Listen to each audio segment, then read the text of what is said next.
दोस्तों नमस्कार, मैं प्रफुल्ल कोलख्यान द पब्लिक इंडिया पर आपका हार्दिक स्वागत है। आपसे अनुरोध है कि कृपया इस वीडियो को देखें, पसंद करें, लाइक का बटन दबाएं और अपने दोस्तों के बीच में से साझा करें। देखिए, अभी जिन विषयों पर हम बात करना चाहेंगे या अभी जो गर्म मुद्दा है, काफी हॉट, बिहार में इस साल चुनाव होना है, विधानसभा का चुनाव होना है और विधानसभा के चुनाव को लेकर के काफी हंगामा मचा हुआ है।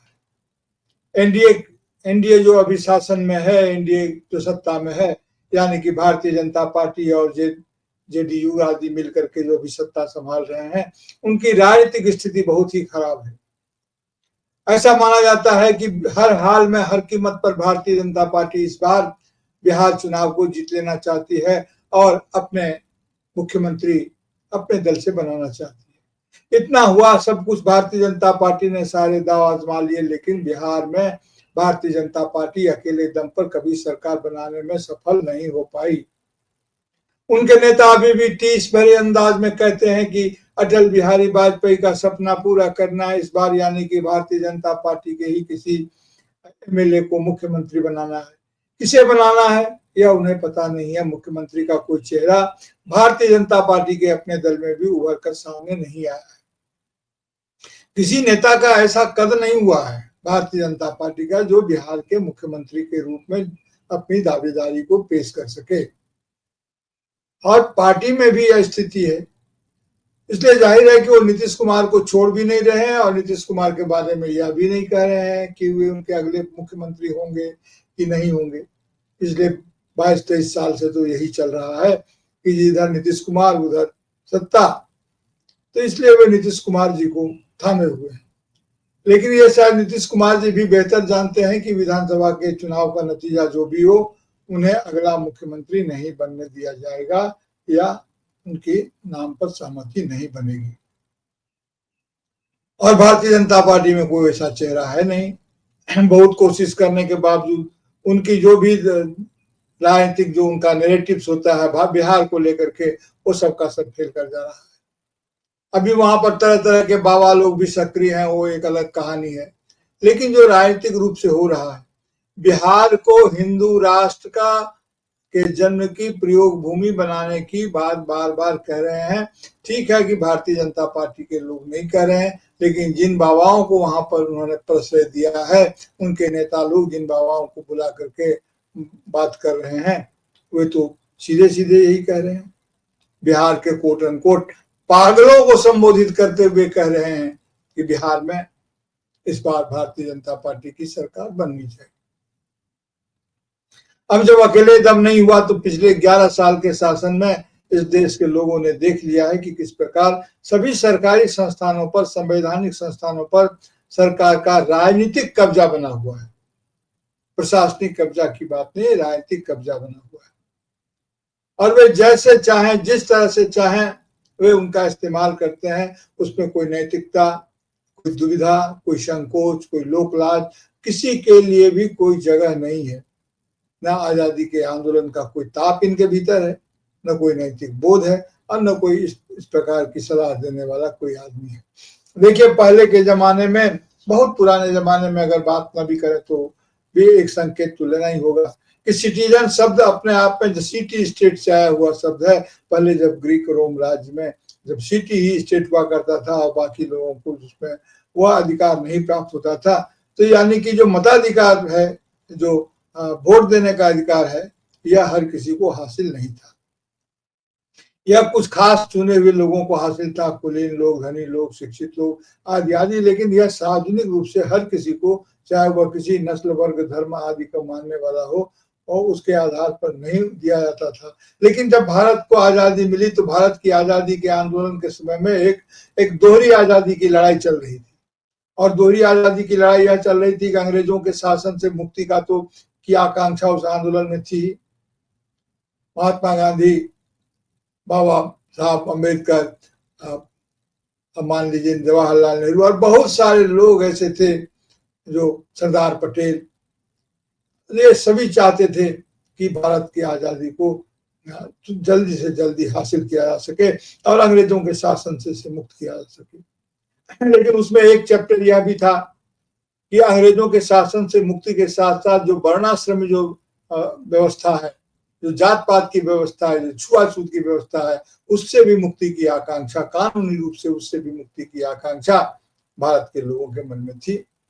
लेकिन चूंकि जो समाज के जो उच्च वर्ग के लोग थे, बाबा साहब जिसे हमेशा चौमंजिला मकान कहा करते थे, जिसमें कोई सीढ़ी नहीं होती है, तो उच्च वर्ण के लोग अंग्रेजों के साथ, सभी नहीं लेकिन उच्च वर्ण के कुछ लोग अंग्रेजों के शासन से तो मुक्ति चाहते थे, लेकिन वर्ण व्यवस्था को कायम रखना चाहते थे। बहुत कम ऐसे लोग थे जो वर्ण व्यवस्था यानी कि जात पात की व्यवस्था से जो चीजों को बाहर रखना चाहते थे, लेकिन प्रगतिशील तत्व उनमें भी थे और वे चाहते थे कि तमाम झमेलों से मुक्ति हो जाए।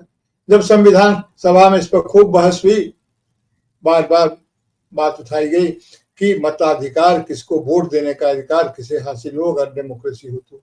उस जमाने में मोहम्मद इकबाल ने भी कहा था कि जमहूरियत है वो है जिसमें बंदों को तौला नहीं गिना जाता है। यह हो नहीं सकता है कि मेरे कोचवान के मत का भी उतना ही महत्व हो जितना कि मेरे मत का, यानी मेरे वोट का।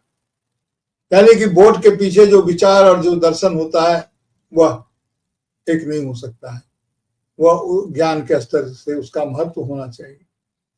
वे यह कहते हुए भूल गए कि मत देने का अधिकार आपकी योग्यता का नहीं, आपके स्वामित्व से संबंधित है, उस देश में आपकी भागीदारी से संबंधित है, आपकी पीड़ा से संबंधित है, आप जनता के कष्ट के निवारण से संबंधित है। जाके पैर न फटे बवाई, सो का जाने तीर पर आई। कोई कितना भी पढ़ लिख ले, इस बात को महसूस नहीं कर सकता है, उस बात को वही महसूस कर सकता है जिसके पैर में बेवाई फटती है। तो उस समय में इस बात को किया गया, और जब संविधान को लागू किया तो जो आज लोग सत्ता में हैं, इन लोगों को संविधान से ही परहेज था। वे कहते थे कि नहीं, ये संविधान जैसे इसमें कुछ भी भारतीय नहीं है, और यह भी कहते थे कि मनुस्मृति के रहते हुए किसी और कायदे कानून की किताब की जरूरत नहीं, और इस ढंग से काम करते रहे। ये ठीक है कि पहले के जमाने में भी जब बूथ लूट लिया करते थे, लोगों को वोट नहीं गिराने दिया जाता था, अगर मतदाता सूची में उनका नाम है तो घेर लिया जाता था। लेकिन 1967 के बाद जब डॉक्टर राम मनोहर लोहिया ने गैर कांग्रेसवाद का नारा दिया, क्योंकि कांग्रेस के निचले स्तर पर सामंतवादी तत्वों का जबरदस्त कब्जा था, जो इस देश में डेमोक्रेसी को, लोकतंत्र को सही तरीके से संभव होने देना नहीं चाहते थे, उसके रास्ते पर अवरोध खड़ा किया करते थे। तो डॉक्टर राम मनोहर लोहिया जो बहुत बड़े समाजवादी चिंतक थे, उन्होंने गैर कांग्रेसवाद का नारा दिया। तो गैर कांग्रेसवाद का मतलब था कांग्रेस के उन तत्वों से मुक्ति जो तत्व जमीन पर लोकतंत्र को पैर नहीं जमाने दे रहे थे, जो उसमें बाधक थे। और 1967 के बाद स्थितियां बदली।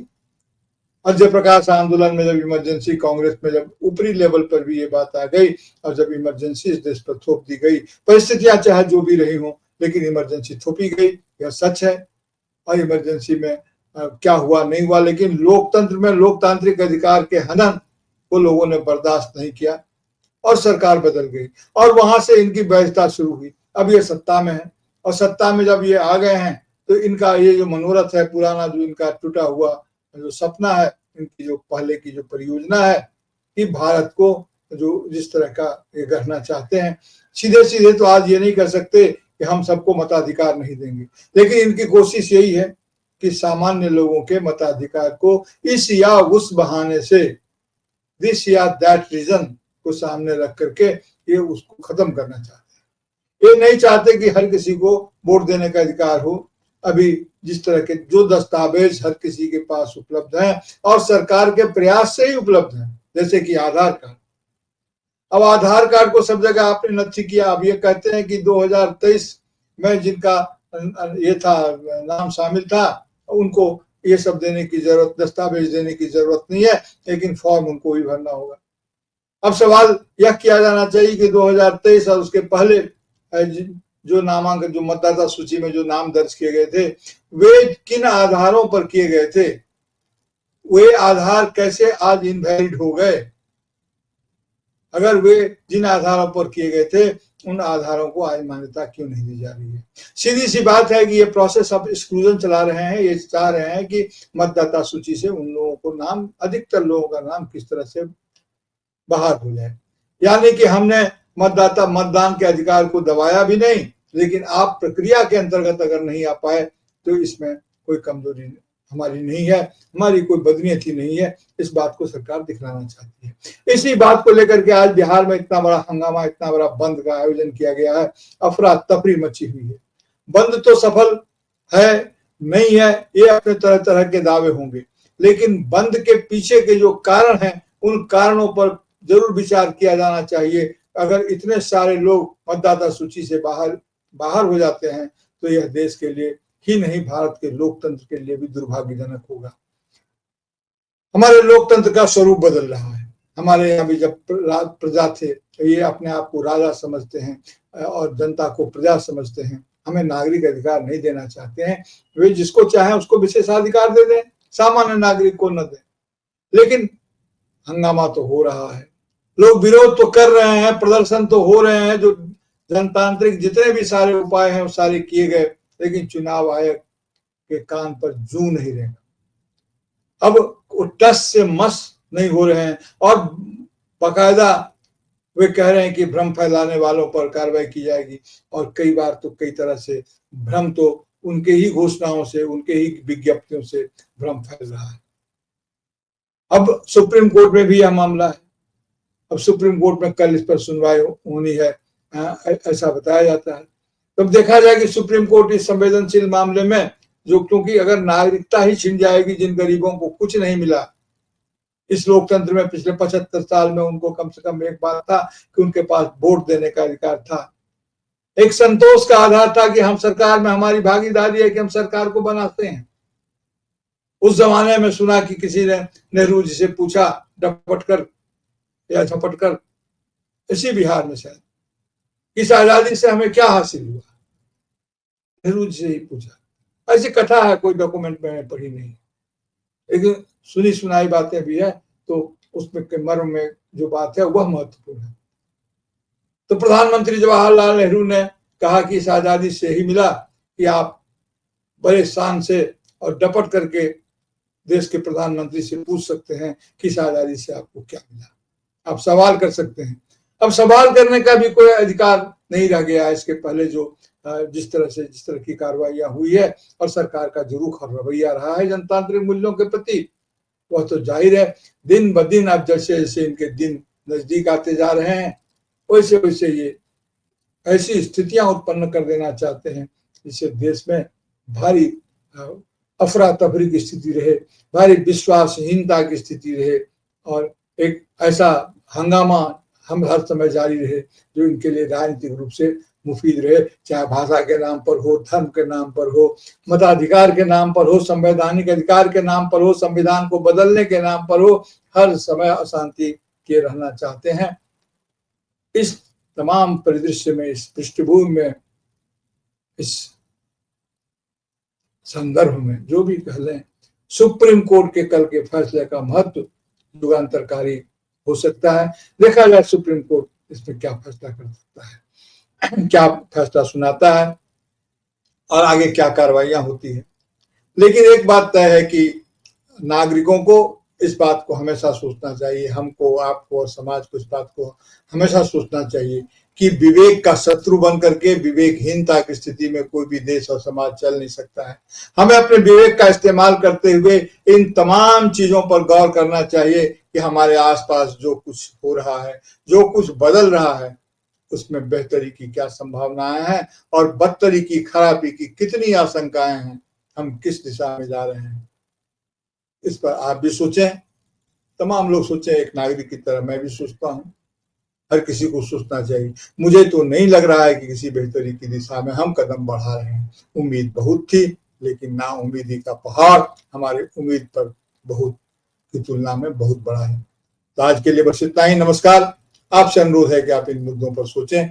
वीडियो पसंद आए तो इसे लाइक करें और दोस्तों के बीच में से साझा करें। धन्यवाद।